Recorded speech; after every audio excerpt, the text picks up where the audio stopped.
What's going on, guys? Vhosythe here, and in today's video we are going to be taking a look at the Toothpick Effervescent weapon in the Commander Lilith DLC. Now, the reason why I wanted to make a video on this weapon, it is absolutely one of the best, I mean at least from the DLC, but I dare say when it comes to just doing work against mobs, when using this and having the proper class setup built around it, this gun shreds things, and that's why I want to highlight it in this video today. So the Toothpick, you can pick this gun up from the barrows, and I'm going to show you where to grab this before we obviously get into what makes the gun amazing. So we're going to head to the barrows and you're going to follow my character. Now, this is assuming that you've progressed to the barrows in your story when playing through the Commander Lilith DLC. So let's quickly fast forward this footage and I will meet you guys in our farming location.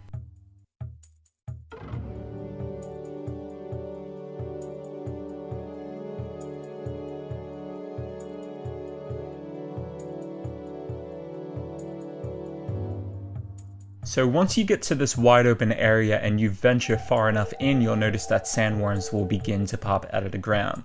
These sandworms have a chance to drop not only the Toothpick Effervescent, but the Retainer Shield, which is another matching weapon in this set. So the Toothpick basically has its own set, which is affiliated with the Retainer and the Mouthwash Relic, which you can get for completing the Commander Lilith DLC and turning the final quest into Lilith herself. Now, I'm not so much big on the shield, even though I do find it really cool that you get a bonus in the raid boss area and it grants immunity to corrosion damage. It's a roid shield, so it's build specific. That's my only issue. And when looking at the new raid boss fight, I feel like the B is one of the preferred go-tos, at least in my opinion, being that, you know, there's a few invincible areas that you can stand in, pretty much take no damage and mow down the new raid boss at will.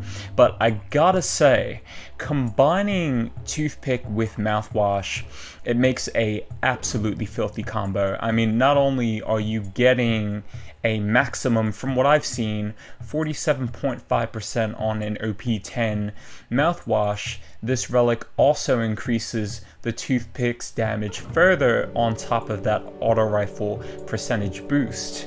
Now, looking at the Toothpick, I noticed that, at least when it comes to me and the variation of the Toothpick that I like to use, I like to go for magazine size. I would say that this weapon is absolutely amazing when you look at the damage output, especially when building around this weapon, which is one of my issues with it, but at the same time, if done right, it's really fun to use something new that's not a Herald or a Sandhawk. But that ideal variation is pretty much a Toothpick that is going to have a decent magazine size.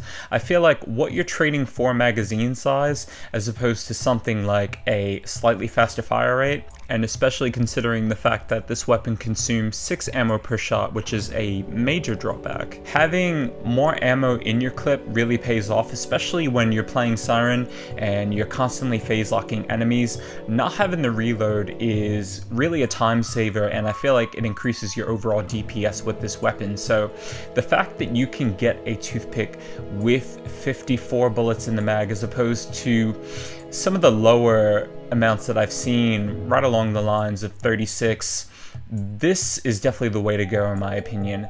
So on the Siren, what I do is I combine the Toothpick along with the Mouthwash, and then I'll go ahead and use, you know, a B or just a shield that is going to give me longevity if I choose to not go for the amp damage and go for survivability.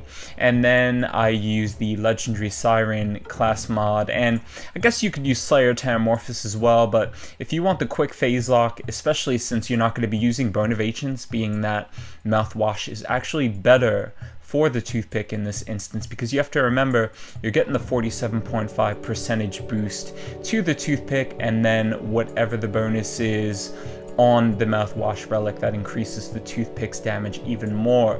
When you look at the two, the Mouthwash is going to outperform a Bone of Ancients Fire Relic, so definitely keep that in mind.